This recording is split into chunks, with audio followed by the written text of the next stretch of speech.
If you're listening on the podcast, be sure to jump back to the previous episode to listen to the first half of this conversation. Come back here for part 2.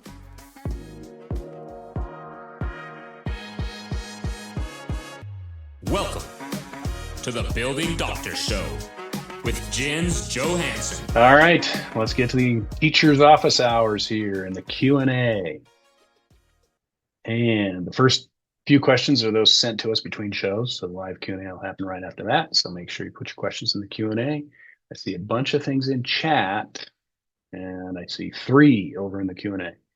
So get those things in the Q&A. Those who ask good questions get a notebook as well as the giveaway people. Okay, first question. Are there certain repairs or upgrades we should avoid scheduling during the winter months? And our answer is yes, winter is wet and cold. So try to avoid painting or coatings like deck coatings and things like that. Roofing if you can. And sealants, so this caulking around your windows and things like that. Those things generally don't like rain or need to be dry for 24 to 48 hours, or they need a temperature of 40 degrees and rising.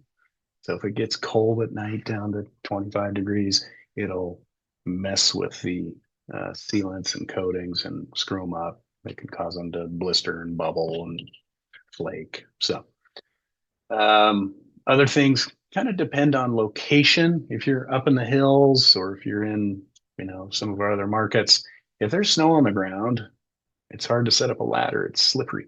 If there's snow on the roof, it's hard to get up there and work on the roof. But you can definitely inspect, design, get bids all dark, winter, wet, rainy season long. You can also work through the winter. And so in the Pacific Northwest, we can do siding, we can do framing, we can do all sorts of repairs. It's a little sprinkly, it's a little drizzly, whatever. We can do that work during the fall and winter. You can also work anywhere at any time if you include weather protection and even heat in your bid documents. So we can do anything. We have control of weather, right? We can build scaffolding in a full tinted building. I'm sure you've seen those opaque white bubble around your building. So inside we can control, we can keep it dry, we can keep it warm, we can do stucco, we can do all sorts of work. You just have to put it into the bid documents or put it into the bid pricing. It costs more, but you can do it all year long. And so don't feel that you can't do it. We've had clients say, well, I let my building continue to leak because I didn't think I could do it in the winter. Costs more, but we can do it. So it's called tinting. Okay. If we can only do 3 things to prepare our building for the wet season, what would you recommend? Most of this is budget related, so that's why I'm kind of laughing a little bit. So you might be able to do lots of things. But if you can only do 3 things, make sure your roofs and drains and things like that are working. The roof is shedding about 80% of your water. The wind-driven rain really gets in on that siding with the wind. Plaza decks are a roof. They're a roof to the garage or below grade structures. So the first thing, make sure your roofs and drains work well. Second thing, clean anything that might become slippery with algae or slime or moss if it becomes wet. So think about walkways, entrances, even decks. So, think about what you can clean to prevent slip and falls. And oftentimes a little bit of cleaning will reveal the one little cut or nick in the membrane. You can patch that real quick and that'll stop this annoying drip in somebody's unit. So it's a good cleaning helps us identify some leaks too. Third thing, make sure your sealants are in good shape to deflect the rain. This is that exterior caulking. Caulking dries pretty fast, 4 to 12 hours or maybe 24, but depending on the sealant. We can temporarily protect your building from aggressive leaks with some ugly peel and stick tape and some ugly sealant. and at least stop the leak. And so if you get these kind of leaks in December, we can do some temporary fixes to last 3 to 6 months till we can get to the construction season.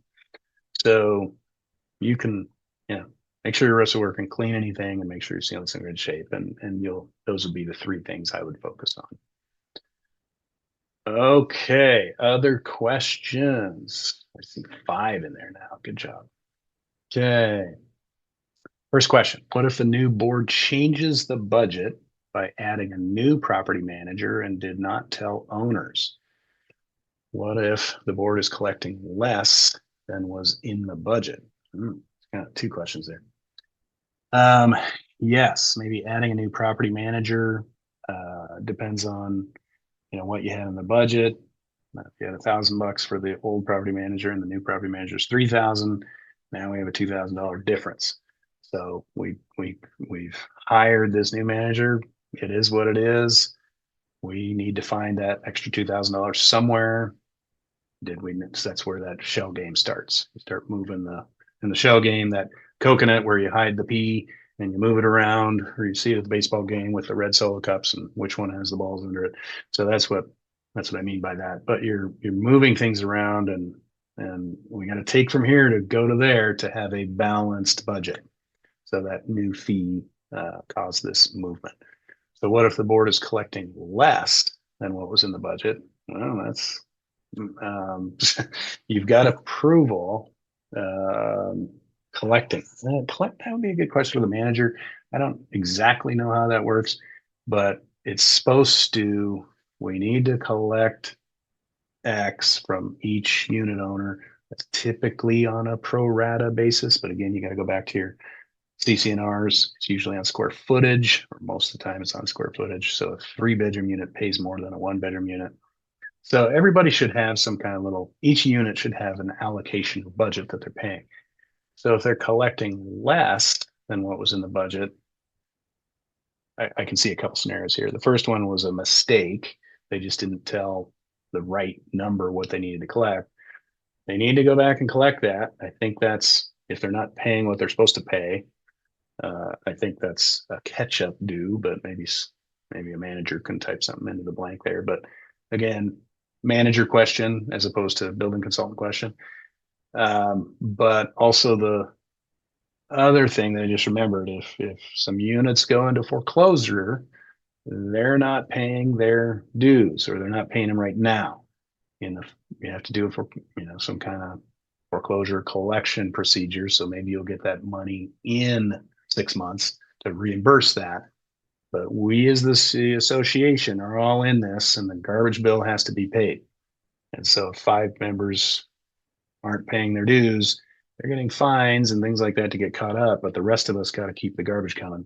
So that's where you'll see some budget differences. But if it's a mistake, get it corrected. If it's just an oversight, somebody's not paying attention. If it's people are in foreclosure, then that's kind of a nature of the beast. The rest of you have to cover it. So hopefully that answers your question, but a better question for managers. Next question. My kitchen floor is squeaking when I walk on it. Is this a condo construction issue, or am I responsible to get a contractor to look at it? Yeah, that's a good question. So if your flooring is squeaking, your flooring is on top of your subfloor, on top of your joists. And let's kind of pull that apart a little bit. So I've got the joists, those are the 2x12s. I've got some plywood that's nailed or screwed. It's supposed to be glued and nailed, or glued and screwed down.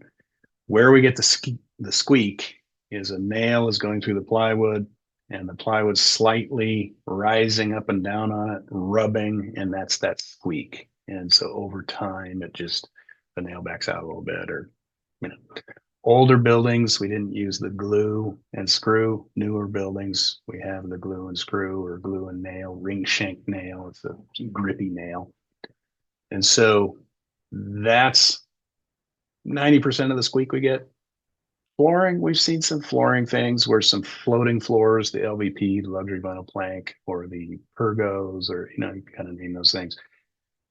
The old hardwoods were nailed into the subfloor, so they're really solid. Tile is, mortar and set and basically glued to the subfloor. So LVP is a floating floor.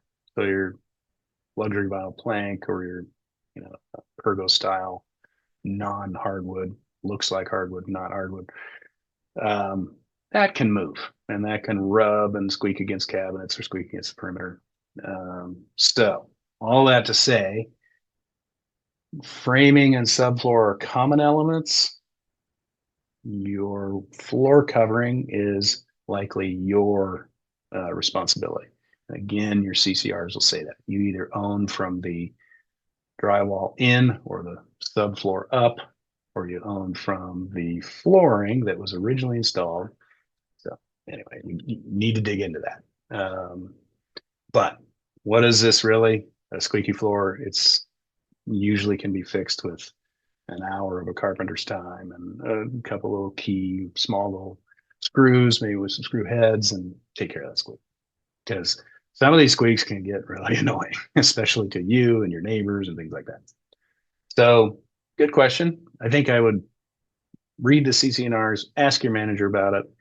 Is this a common element that's squeaking, or is it my thing that's squeaking? Are we going to spend a whole bunch of calories trying to figure this out, or am I just going to drive a couple screws and be done with it? So, yeah, good question. Next question. When unexpected storms hit, what's the equivalent of an emergency go bag board should have ready to respond quickly? Oh, good question. A go bag is something you grab in a hurry. And so we've seen, and you get out. This is the evacuation wildfire. They're now saying, get ready to leave, get out, don't come back. Tornadoes or hurricanes, flooding's going to happen, get out.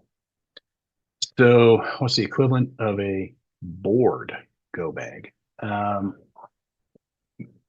Ability to stay in touch with your community to the best possible. Cell phones may be down, but at least I can send out something. I can send out a varieties of something. I can send out a text and an email or a voicemail, whatever. Important records. So again, that first option, likely in the cloud. Is the cloud up or down? Maybe you have a printed list that you can at least do something. Important records, these can be on a thumb drive, in a cloud. Go bag. I would focus on not necessarily leaving, but sheltering in. So that's where the fire extinguishers, the shovels, the batteries, the flashlights, the maybe a little extra water, a little extra food, a little something. And you can look at the latest history of the storms and things like that. How long does it take to get government agencies there? What things you would want to do? And again, this would help you in your board visioning question. Do we want to be the board or the community that shelters in and feeds everybody and sets up a first aid station?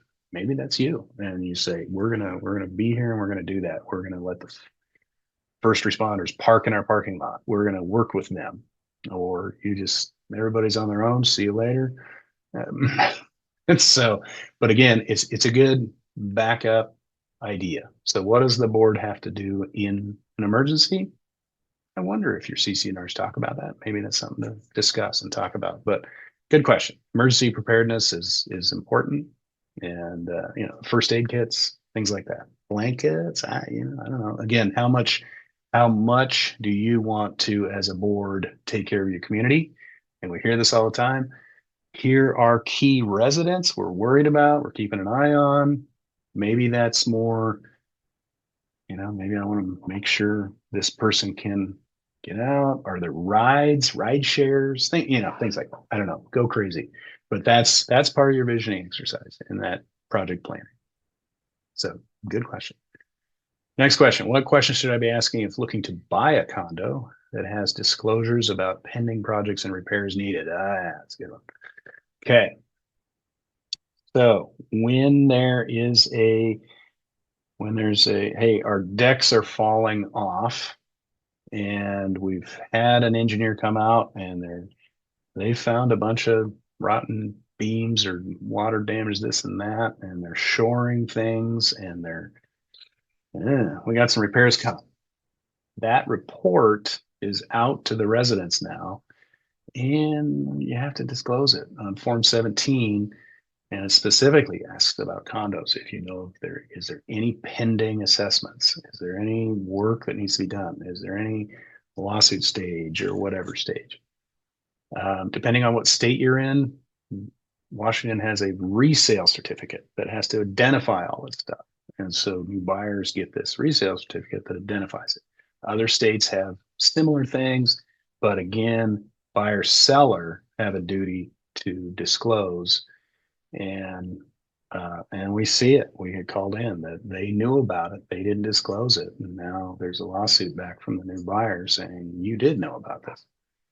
And so I want my money back, or I want some compensation for it. So if you're looking to buy, write that letter down, ask the manager, ask the real estate agent, the seller, the selling agent, I want this information. Is there any pending assessments, any pending repairs, any report that is outlined expensive repairs or repairs that are exceeding $50,000 or exceeding planned budgets, exceeding planned reserve studies.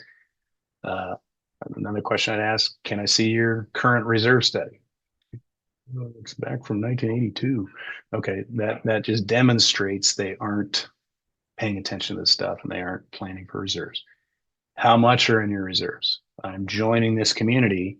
Am I joining a broke community that I'm going to be battling with assessments all day long? Am I joining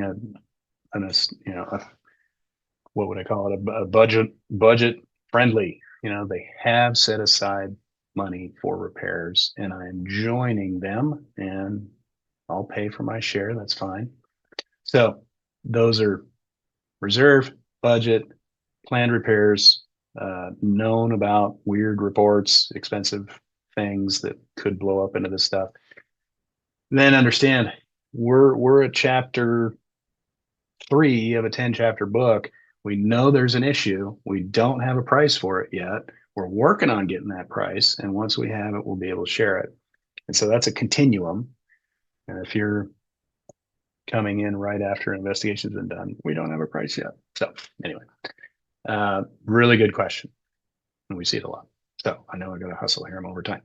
Next question. Our community is new construction. How often should we be scheduling inspections or walkthroughs to keep our maintenance plan on track?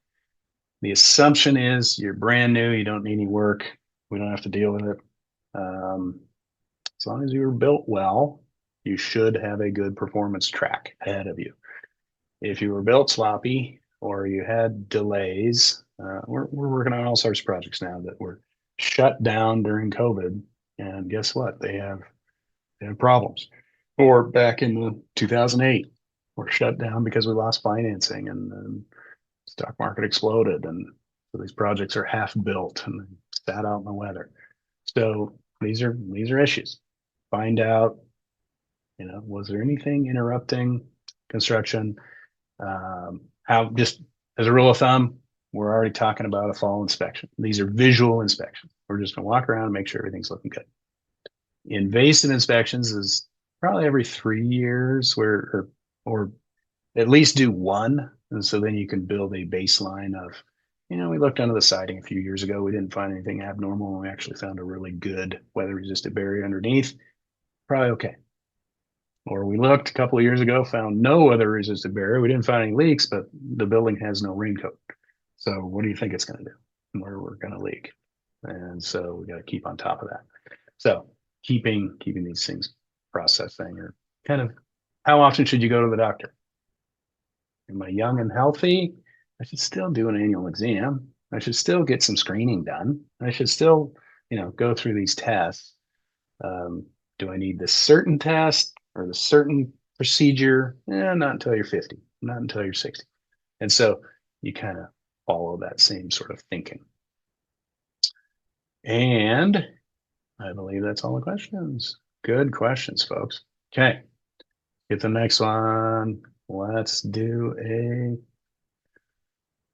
giveaway here. And so you're going to get this fancy book and a battery bank because when the power goes out, you need a battery bank to keep that phone charged. And you get some stickers because everybody needs some morale boosters. Okay, number three. Number three on the list. How you logged in is how you will show up to Carolyn. She will find you on that list and she will reach out to you and make sure she has your address and she'll send this out to you. So thank you for playing. Did you know we have a whole bunch of free training for boards and managers? Use this scan code. It'll take you to this page. It's just simple one-page landing page. Just here's all our guides and flyers. We've got 50 of them. Follow us on YouTube. We have over 300 videos on YouTube. Subscribe to the Building Doctor Show. This is what you're in. Sign up for our 1-minute email on building health. We got little newsletters. Follow us on social media. Just search J2 Consultants on any platform and you'll find us and you'll see some fun content.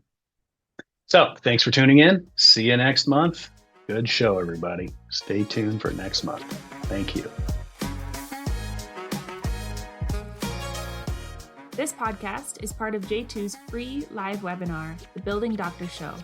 To attend the live show and ask your questions during the Q&A, visit www.j2consultants.com.